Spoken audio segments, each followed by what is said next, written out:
Olá, amigo. Seja bem-vindo. Eu sou o professor Moreno e você está ouvindo o Noites Gregas, este podcast dedicado aos mitos e às narrativas que herdamos do mundo antigo. Olá, ouvintes do podcast Noites Gregas. Nós chegamos ao episódio 78 e hoje nós estamos aqui para narrar o duelo entre Aquiles e Heitor. É aquela batalha decisiva sobre a qual nós estamos falando há bastante tempo, que fica no finalzinho da obra de Homero. O confronto, vocês vão ver, não é muito longo, mas ele representa uma espécie de encerramento de um ciclo. A morte de Patroclo ali vai ser vingada, o destino de Heitor vai se cumprir e o futuro de Troia se torna cada vez mais sombrio e incerto. A partir de agora, tudo vai mudar. Antes de começar, um aviso aos nossos apoiadores da modalidade Deus, o curso Mitologia na Arte. A gente está no módulo Metamorfoses, que é um módulo sobre a obra de Ovídio, e a gente acabou de publicar a aula sobre Procne e Filomela. Os apoiadores têm lá 5 módulos para assistir, 4 já completos, um módulo sobre todos os heróis, sobre toda a saga de Troia, tá tudo lá já, sobre a Odisseia e um módulo sobre os amores de Zeus. Todos os módulos, como vocês sabem, o professor Moreno conta os mitos e mostra também as principais imagens, as principais obras que representam aqueles mitos.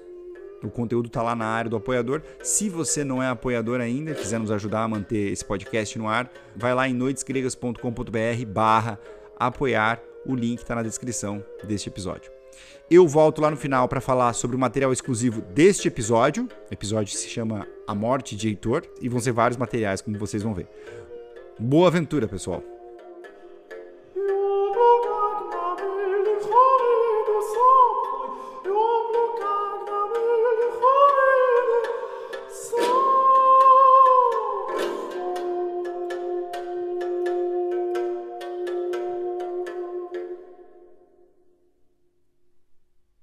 Como vimos no episódio anterior, Aquiles, possuído pelo ódio, comandou uma ofensiva grega incontrolável. Os troianos entraram em pânico, foi um salve-se quem puder, e os mais rápidos, mais velozes conseguiram entrar nos portões da cidade para se fechar lá dentro. Os outros ficaram à mercê dos gregos. Heitor, no entanto, não entra. Nós deixamos Heitor, no episódio passado, sozinho, do lado de fora da muralha, esperando aquilo que ele sabe que vai ser a sua morte. Aquiles virá e ele terá de enfrentar a última luta de sua vida. Vimos também como o pai, o primo e a mãe, a Écuba, imploraram de todas as maneiras para que ele entrasse na cidade, que ele não enfrentasse Aquiles, porque todo o exército troiano sabia que ninguém era páreo para Aquiles. Portanto, era uma morte anunciada. E eles tentaram, fazendo o que podiam, convencer o Heitor, e ele ficou inabalável ali, esperando que Aquiles chegasse até ele. De longe, Aquiles avista aquele vulto solitário junto à muralha. Ele não tem dúvida alguma, só pode ser quem ele está procurando e quem ele quer enfrentar.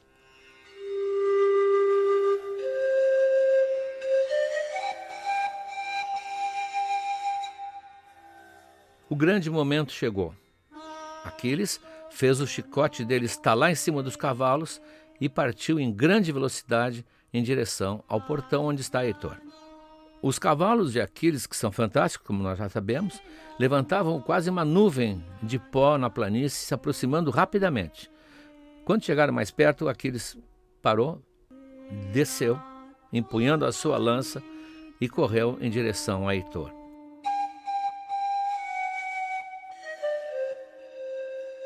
Bom, a aparência dele era uma aparência assustadora.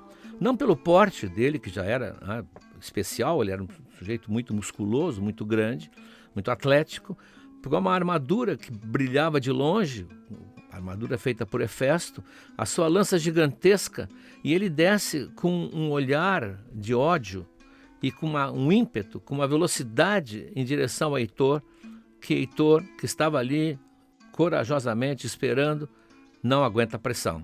Dá meia volta, solta tudo que tem na mão e dá pernas para que te quero. Sai correndo de uma maneira surpreendente Surpreendente não, porque ele é humano. Sai correndo de medo e dá volta na muralha com Aquiles no seu encalço. 3 voltas eles dão. Numa coisa surpreendente para quem leu a Ilíada desde o início. Aquiles é o mais veloz guerreiro que está lutando em Troia. Ninguém o supera, tanto que cada vez que ele aparece, ou muitas vezes quando ele aparece, Homero diz, Aquiles, o de pés rápidos. Ele tinha uma das virtudes que o guerreiro grego tinha que ter, a velocidade. Como um ponteiro de futebol. Então, como é que o Heitor consegue fugir, mesmo que ele esteja com medo, e quem está com medo corre um pouco mais, como é que ele consegue fugir ao maior corredor do exército? Apolo interveio. O Apolo está sempre ajudando o Heitor, e essa talvez vai ser quase que uma das últimas vezes que ele vai ajudar o seu protegido.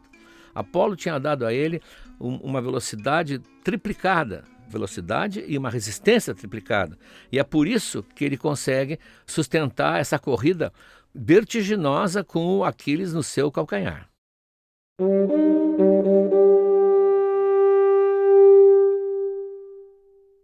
De cima da muralha, praticamente toda a Troia observava esse combate, porque sabia que dali ia sair o vencedor da guerra. E as esperanças no Heitor eram poucas. Nas apostas era 10-1 para o Aquiles. Realmente não haveria chance dele vencer, a não ser por um acidente, e esse acidente não vai acontecer. Mas todos ali horrorizados, tentando torcer pelo Heitor, veem essa cena, por um lado, vergonhosa do herói fugindo, mas, por outro lado, totalmente compreensível para um homem que tem filho, que tem mulher e que quer preservar a vida. Mas não é só de cima da muralha que olham os 2 contendores. Bem mais em cima, lá no Olimpo, os deuses acompanham também, porque eles acompanharam a guerra de Troia, interferiram na guerra de Troia, e agora existem vários que torcem por um lado e vários que torcem pelo outro. Todos olham com certa apreensão esse combate, porque sabem que ali é a partida decisiva. Zeus, com a sua autoridade, foi o primeiro a romper o silêncio.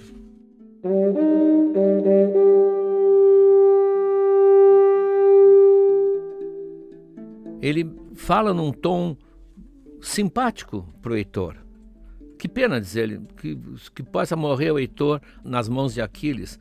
Heitor sempre foi um homem muito bom, um homem justo e um homem que sempre nos fez sacrifícios muito abundantes lá em Troia.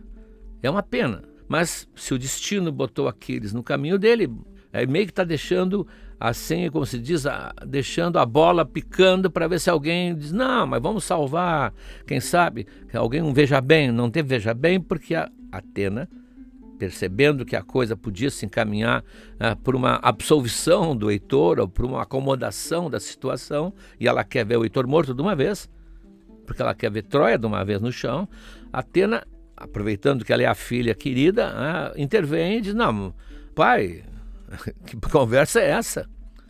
Tu não vais livrar da morte um homem que já foi condenado pelo destino. Há muito tempo até, já houve outras situações como essa. Bom, a decisão é tua, és tu quem decide. Mas pode ter certeza que a maioria dos outros deuses não concordariam com isso. Isso já foi usado outras vezes. Zeus é sensível ao grupo. Ele é realmente um grande coordenador. Raramente ele é despótico. Ele ouve, ele se importa com o que o grupo pensa. E ele, que no fundo estava tentando, assim, como quem não quer nada, dar mais uma chance para Heitor, rapidamente concorda, né? Não, filha, fica em paz, não vamos discutir por isso. Foi uma ideia que eu tive, mas já perdi. Vocês decidam, tu decides o que vai acontecer. Então, já sabendo, aliás, o que ela vai decidir. O Zeus é, nesse ponto, muito político, hábil político. Então, já sabe a decisão que vai ser a de Atena, que é liquidar o Heitor de uma vez.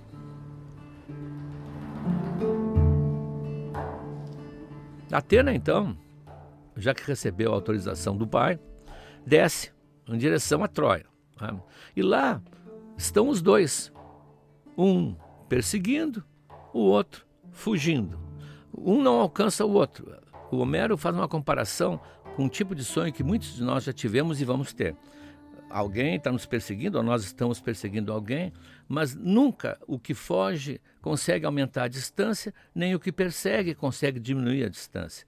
É quase uma corrida infinita. E assim estão os dois. Assim ficariam eternamente, enquanto tivessem fôlego, até que, se Atena não resolvesse intervir. Principalmente por um detalhe importante. Aquiles, como queria uma vitória honesta, tinha dado ordens a todos os gregos que estavam lá em volta assistindo que ninguém usasse lança ou flecha para ferir Heitor.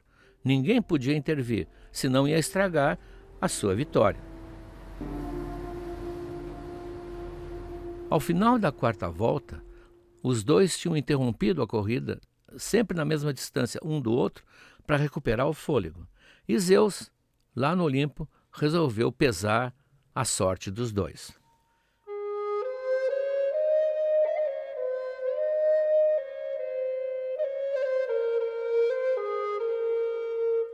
Você deve lembrar que no episódio 66, Zeus recorre à sua balança para pesar o destino dos dois exércitos, que ele deveria decidir quem precisaria ter vantagem nos próximos dias.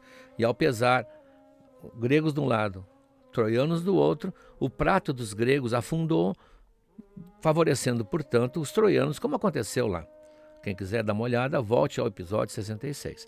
Isso, aliás, deve lembrar a vocês que Zeus não é o Supremo. Ele decide, mas 2 vezes agora na Ilíada, ele vai consultar a balança. Ora, portanto, há uma força superior a ele que determina o movimento dos pratos. Quem pesa mais, quem pesa menos. Ele vai apenas verificar, vai medir, vai usar o seu instrumento e vai tomar a decisão que a balança vai dar. Isso significa que ele não é onipotente. Ele é uma espécie de grande governante do mundo etéreo, do mundo divino, mas existem forças acima dele. O destino é uma delas, a híbris, e no caso há um equilíbrio que ele vai medir. Num prato ele coloca a sorte de Heitor, na outra ele coloca a sorte de Aquiles. E evidentemente o prato que afunda, como se fosse em direção já ao mundo dos mortos, é o de Heitor. Ele está condenado. E a partir desse momento, vendo o que a balança decidiu, o próprio Apolo se retira e não vai mais protegê-lo.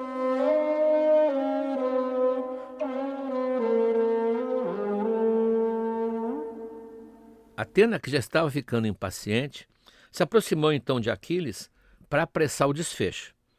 Disse ela: agora, Aquiles, tenho a esperança de que nós dois vamos conquistar essa grande glória para os gregos. Eu estou frisando aqui, nós dois. Desta Heitor não escapa, mas agora te ajeita e trata de recuperar o fôlego, que eu mesma vou convencê-lo a lutar contigo de homem para homem. Assim falou Atena e Aquiles obedeceu feliz, esperando, apoiado em sua lança. Nesse momento, a grande intervenção dos deuses, como nós estamos vendo. Apolo interveio, os deuses agora pesaram o destino e já decidiram quem vai morrer. Agora Atena vai enganar maliciosamente o pobre Heitor para que a história avance e para que possa chegar ao final da queda da cidade. O que ela faz? O que Atena faz para convencer Heitor a lutar naquele momento e não correr mais? Ela se transforma, com voz e aparência, no Deífobo. Deífobo é um dos irmãos de Heitor. Vocês já viram o Heitor, já viram o Paris, a Cassandra, que é irmã também deles, e o Deífobo é um dos personagens, dos muitos filhos de Príamo, importantes, porque ele vai aparecer mais tarde depois, sendo, durante poucos meses, o marido de Helena de Troia, quando Paris morrer. Heitor confia muito nele, o Heitor gosta muito dele, e a Atena, que sabe disso, aparece então do lado do Heitor subitamente como Deífobo.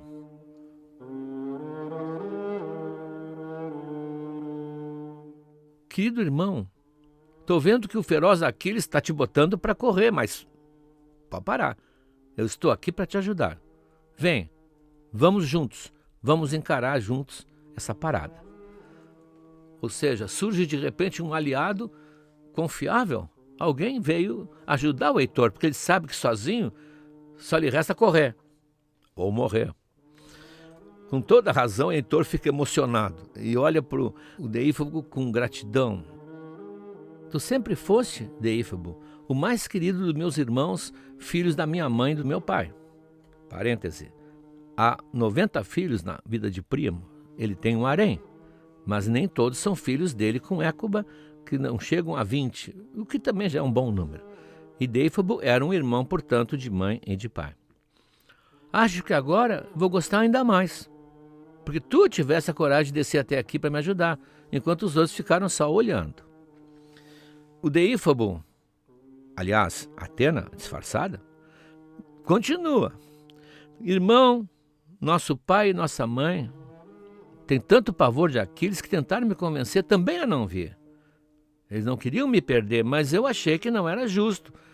Eu estava angustiado com o perigo que tu estava correndo. Agora vamos os dois juntos, vamos lutar. Ou Aquiles vai ser vencido por tua lança, ou então vamos morrer os dois nesse mesmo lugar. E nosso corpo vai ser levado lá para os navios para ser dado aos cachorros gregos.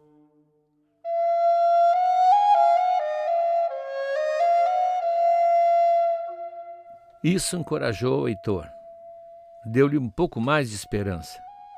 Então ele avançou lentamente, pouco a pouco, em direção a Aquiles, encurtando cada vez mais a distância, olhando fixo nos olhos de Aquiles. Eu não vou mais fugir de ti, Aquiles, como eu fiz há pouco nessa correria em volta da cidade. Eu vou te enfrentar agora. Seja para matar, seja para ser morto, não importa. Mas eu queria combinar uma coisa contigo antes. E peço que os deuses que devem estar lá nos acompanhando sirvam de testemunha.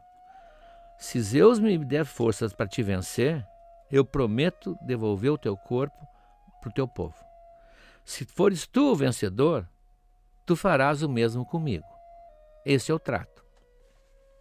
Aquiles, é claro, tem certeza que ele vai ser o vencedor. Ele está tomado de um ódio cego, porque ele debita a Heitor não só a morte de todos os companheiros, como a morte e a humilhação do corpo de Pátroclo. É isso que ele não perdoa a Heitor. Então ele não quer conversa. Ele não vai dar moleza para o Heitor. E a resposta dele é dura. Heitor, não vou te prometer coisa nenhuma. Assim como o lobo e o cordeiro sempre vão se odiar, assim também vai ser entre nós. Nunca vamos ser amigos. Nunca vamos fazer pactos. Nunca vamos fazer promessas. Pode esquecer. Não vai ter juramento entre nós até que um de nós tenha caído. Ou seja, tu, filho de Príamo, vais pagar agora o preço total de toda a tristeza que senti pelos meus camaradas que mataste, e principalmente por Pátroclo. E mal falou, Aquiles já foi atirando a sua temida lança certeira em direção ao peito de Heitor. Mas esse acompanhava atentamente os mínimos detalhes de Aquiles, os mínimos movimentos da mão e pôde se agachar a tempo de evitar. A lança passou por cima dele e foi se cravar no chão longe, mas Atena pegou a lança e trouxe de volta para Aquiles sem que Heitor percebesse a manobra. Atena está muito ativa aqui. Claro que Aquiles não vai vencer Heitor por causa de Atena, mas ela ajudou e muito a que a briga se realizasse e chegasse ao seu fim.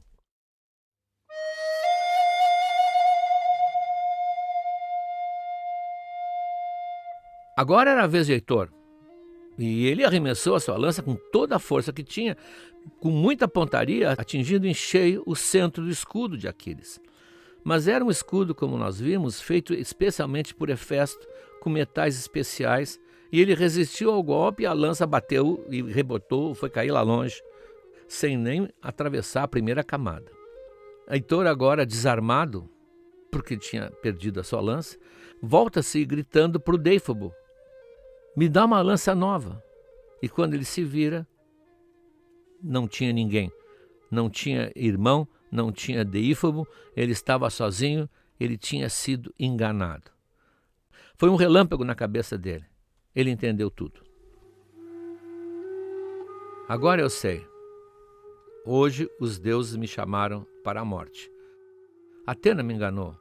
Deífobo nunca saiu das muralhas. Estou condenado, entendo. Mas não vou morrer sem luta. Que seja, vou morrer com glória, como um verdadeiro guerreiro, para que meus feitos possam ser admirados para sempre pelos homens que estão por vir. Aqui, nas palavras de Heitor, nós vamos encontrar o ideal do guerreiro de Homero. É ser tão heróico, praticar feitos tão grandiosos que algum poeta o coloque no seu poema, o que o tornará imortal. Heitor está falando exatamente do que aconteceu. Nós estamos hoje aqui, no século XXI, falando de Heitor morrendo diante de Troia.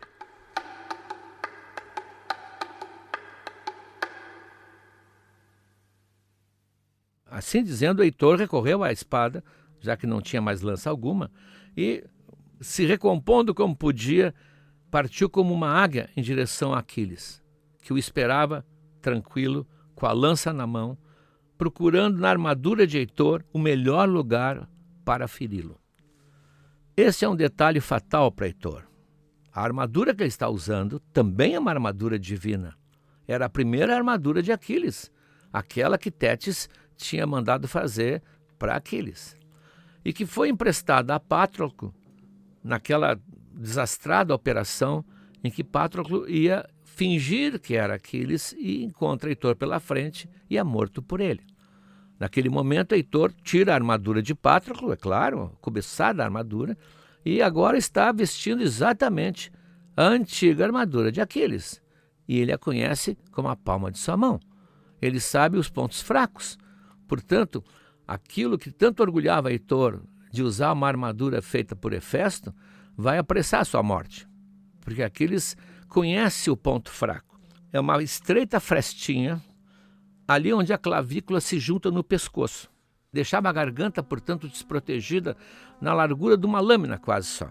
E ali ele sabe que ela não vai defender o Heitor, porque no resto, como a dele também, as armaduras são intransponíveis, são aquelas armaduras famosas.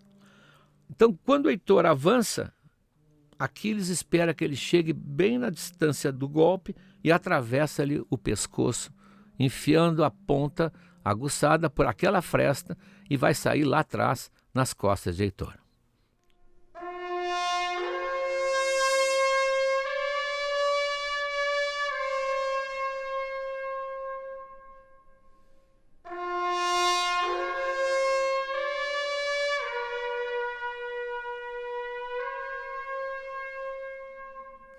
Friamente, calculadamente, Aquiles tinha tomado cuidado, inclusive, para atravessar o pescoço de Heitor sem romper a traqueia, porque ele queria ainda falar com Heitor e queria que Heitor pudesse responder e conversar com ele. Portanto, apesar de agonizante, Heitor não estava mudo, ele podia falar. Aquiles, então, tripudiou. Heitor, enquanto tu roubavas a vida e a armadura de Patroclo, não te passou pela cabeça que tu ia pagar por isso? E que um dia terias que acertar essa conta comigo? Ah, sei, eu estava tão longe naquela época, lá na minha tenda, né, junto à praia, né? Não sabe nada, o inocente.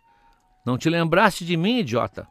Pois agora estás aí, atirado no chão. E em breve os cães e os pássaros vão transformar teu corpo num guisadinho, enquanto Patroclo, por sua vez, Patroclo, vai receber todas as honras de um funeral digno que um guerreiro como ele merece.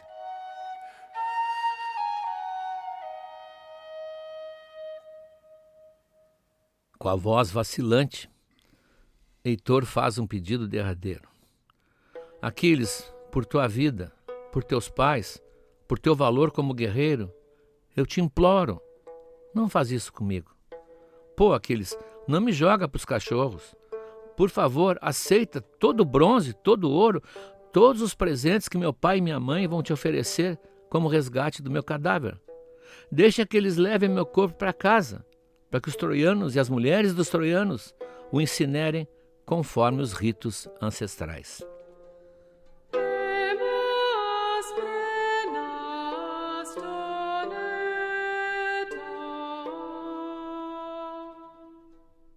Bom, aqui é um parêntese importantíssimo. Aliás, um texto que eu vou colocar no material exclusivo, do Vernon, que é um estudioso de mitologia da França, ele fala sobre a importância do cadáver belo, da morte bela.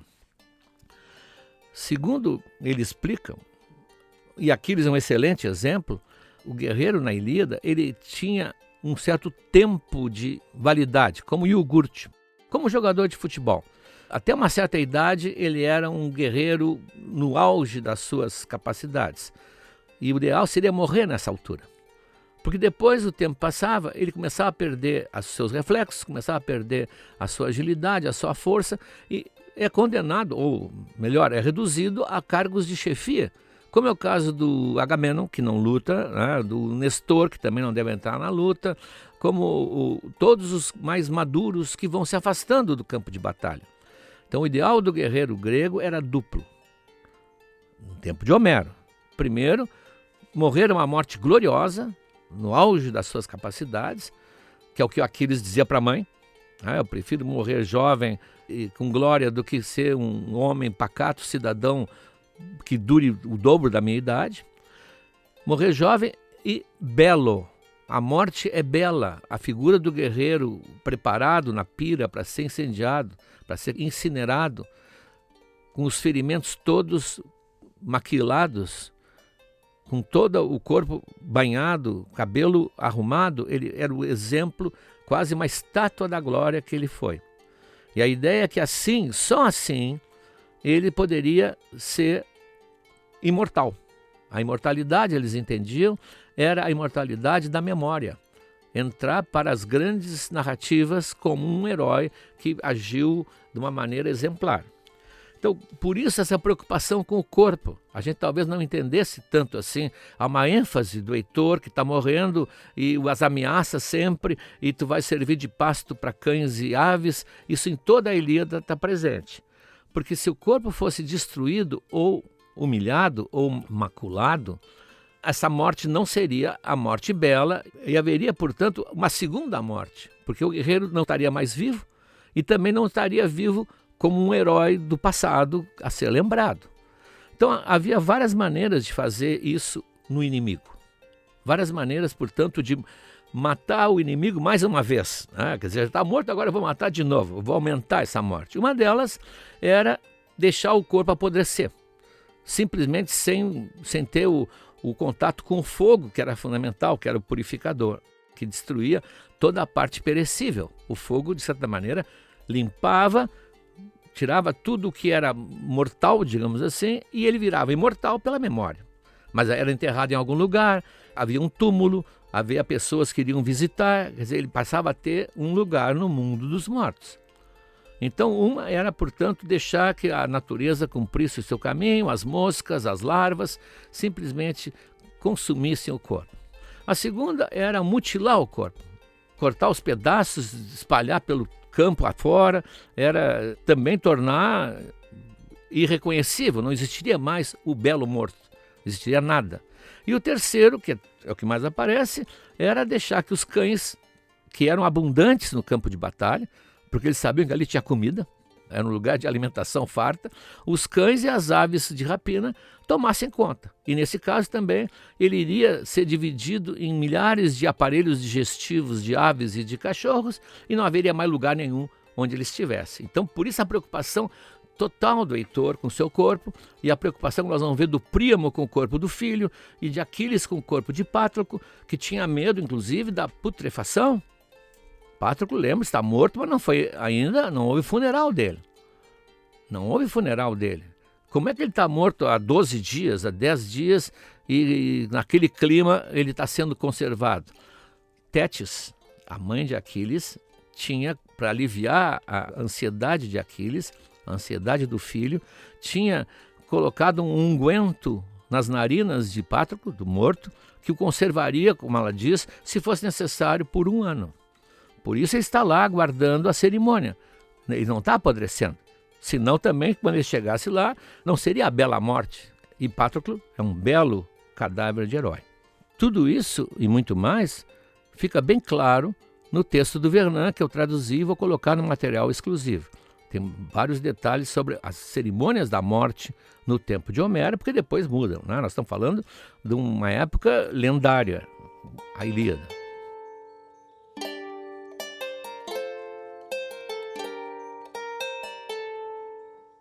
Este triste apelo não comoveu Aquiles nem um pouquinho. E ele respondeu ainda com ódio: não, seu cachorro, podes implorar o quanto tu quiseres, não vai adiantar. Se minha raiva por ti fosse um pouquinho mais forte, eu já teria cortado tua carne em pedaços e comido mal passado. A tal ponto eu não cheguei, mas não vai ter conversa. Esse resgate não vai acontecer. Teu pai pode me oferecer o peso dele em ouro, que não vai conseguir. E tua mãezinha não vai poder preparar o teu leito funerário, porque daqui a pouco esse Heitor que está aí vai ser devorado todinho pelos cães e pelos pássaros. Assim que Aquiles terminava de falar, Homero diz: o fim da morte chegou e envolveu Heitor, e sua alma, fugindo do corpo, partiu para o Hades, lamentando a força e a juventude que agora terminava. Heitor estava morto.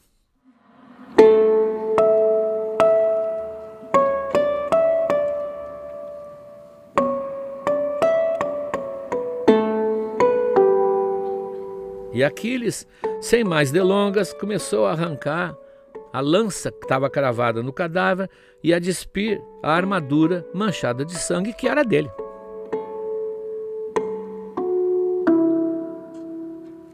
Como um bando de cachorros assustados vem farejar o corpo morto de um leão e latem com coragem, agora, aquele está morto, os gregos vieram aos poucos se aproximando de Heitor, elogiando o seu porte, o seu tamanho, e aproveitando para ferir de alguma forma, com uma lança, com uma espada, o corpo dele, fingindo uma coragem que eles não tinham quando Heitor estava vivo.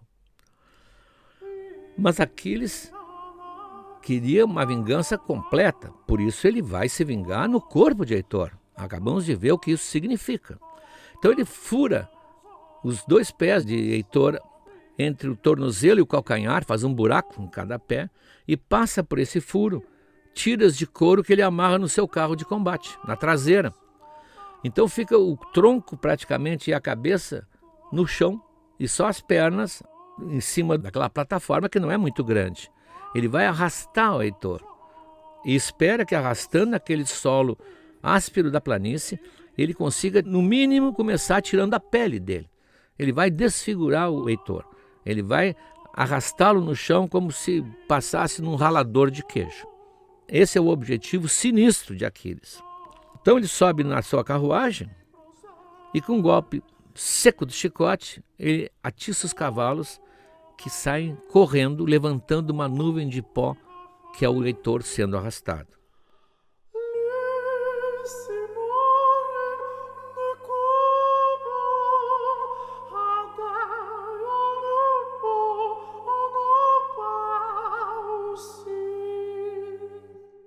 O cabelo de Heitor, que antes era escuro, cacheado, agora estava desgrenhado, tapado com o pó esbranquiçado da planície. Ele já começa a ficar uma imagem quase irreconhecível.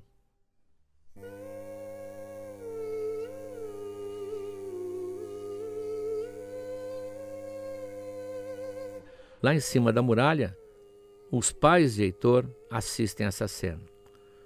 A mãe, a Écuba, joga fora o véu, descobre a cabeça e arranca os cabelos, desesperada, soltando gritos agudos, porque ela não pode fazer nada e está vendo aquilo que lhe daria, no mínimo, um certo consolo, o corpo do filho, que vai desaparecer pelo ódio de Aquiles.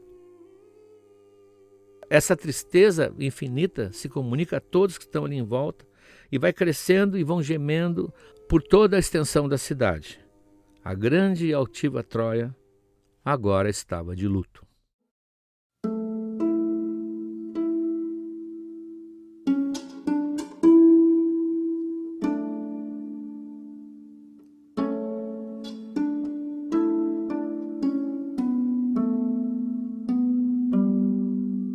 Príamo está desesperado. As pessoas que estão ali perto dele, só com muita luta conseguem contê-lo. Porque ele queria passar pelos portões, ele queria ir atrás do filho, ele queria ir até os navios gregos, fazer uma oferta, ele quer resgatar o corpo do filho. Ele tenta se livrar daqueles que estão segurando aqui, segurando lá, ele chama cada um pelo seu próprio nome, suplica e eles não deixam. Mas não vai porque tu és o inimigo número 1 dos gregos. Consegue segurá-lo, a força, exatamente a força.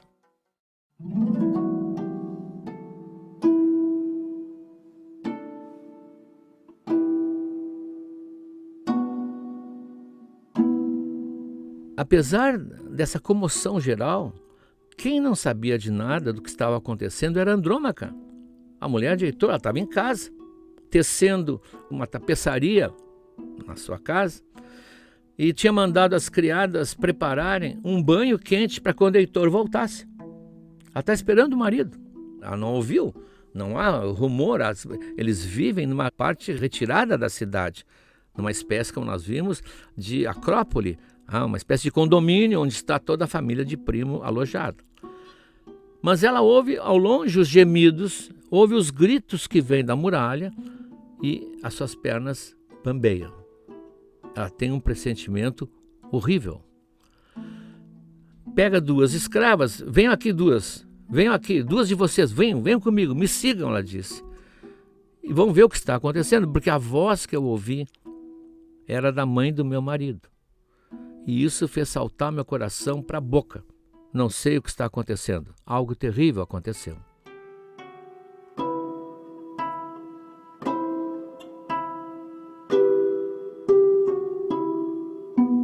Levada por esse pressentimento, que aliás, mais do que vai se confirmar, ela corre, na verdade, pelos pátios internos, pelas ruas de Troia, em direção à muralha, com o coração palpitando como se fosse pular do peito, louca de medo de ouvir o que ela quase já sabe que vai ouvir. Mas quando ela chega na muralha, ela chegou a tempo de ver o cadáver de Heitor sendo arrastado diante da cidade pelos cavalos velozes de Aquiles, que depois, levantando uma sinistra nuvem de poeira, se afastaram em direção aos navios gregos, diminuindo cada vez mais no horizonte. Então, sobre os olhos de Andrômaca, desceu o abismo de uma noite profunda e ela caiu para trás, sem sentidos.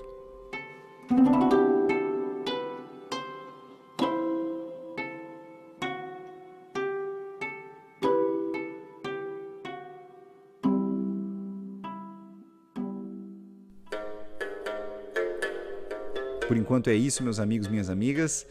No material exclusivo disponível no site para os apoiadores do Noites Gregas, além daquela esperta seleção de imagens, nós separamos outros 4 textos. O primeiro é o trecho do livro Troia, do professor Moreno, e esse trecho mostra bem como o Heitor reagiu à aparição de Aquiles, como foi que ele sentiu esse medo. Como vocês viram, foi uma morte rápida, mas esse texto vai lembrar vocês que foi uma briga de 2 contra 1. Foi Atena e Aquiles contra Heitor. Não que se fosse só Aquiles ele venceria, mas talvez por isso tenha sido tão rápido. Tem o texto do escritor francês, o Christophe Hardy, que mostra o seguinte: de uma forma geral, nem gregos e nem troianos gostam da guerra. A guerra não foi uma opção, mas fazia parte desse plano maior que a gente tem visto aqui. Claro que quando a guerra se impõe, algumas características da personalidade dos personagens se sobressaem. Como a gente tem visto, Aquiles é uma pessoa que carrega um excesso que o torna mais violento, e o Heitor também é corajoso, mas ali não aparece só ele ignorando o medo, mas também superando esse medo, mostrando que ele é um personagem mais denso. A gente já falou isso algumas vezes aqui. É mais um texto com outra interessantíssima comparação entre esses 2 personagens que são antagônicos nessa história. Tem um outro texto, que foi o texto que o professor mencionou no episódio, que é o texto do Jean-Pierre Vernant. O Vernant é um grande estudioso da mitologia e do pensamento grego antigo, e o texto que vocês vão ler, sobre o qual o Moreno já falou, se chama A Bela Morte e o Cadáver Ultrajado. E o último é um poema do alemão Friedrich Schiller. Não falo alemão, eu acho que é assim, qualquer coisa me corrijam depois. Esse poema é em forma de diálogo e é uma conversa entre o Heitor e a sua esposa Andrômaca. É um texto, como qualquer outro texto que fala dos dois, bastante tocante. Fala do adeus de Heitor, que é um episódio que acontece até antes do herói troiano entrar nessa batalha contra o Aquiles, mas ele é pertinente nesse momento, porque a gente terminou o episódio com uma Andrômaca completamente aturdida, se dando conta que o Heitor tinha morrido. E antes que eu esqueça, entre as obras, entre os quadros, tem um magnífico quadro do Rubens que retrata Aquiles enfiando a lança na garganta do Heitor, que assim dizendo parece violento, mas as feições dos personagens meio que contam toda a história em apenas uma imagem. Vale a pena. Por enquanto é só, pessoal. Apoie o podcast Noites Gregas e tenha acesso a este e a todos os conteúdos que nós já publicamos até aqui. Dezenas de aulas, centenas de textos, várias e várias imagens, tudo exclusivo para quem ajuda a manter o nosso podcast no ar. Um grande abraço e até o próximo episódio.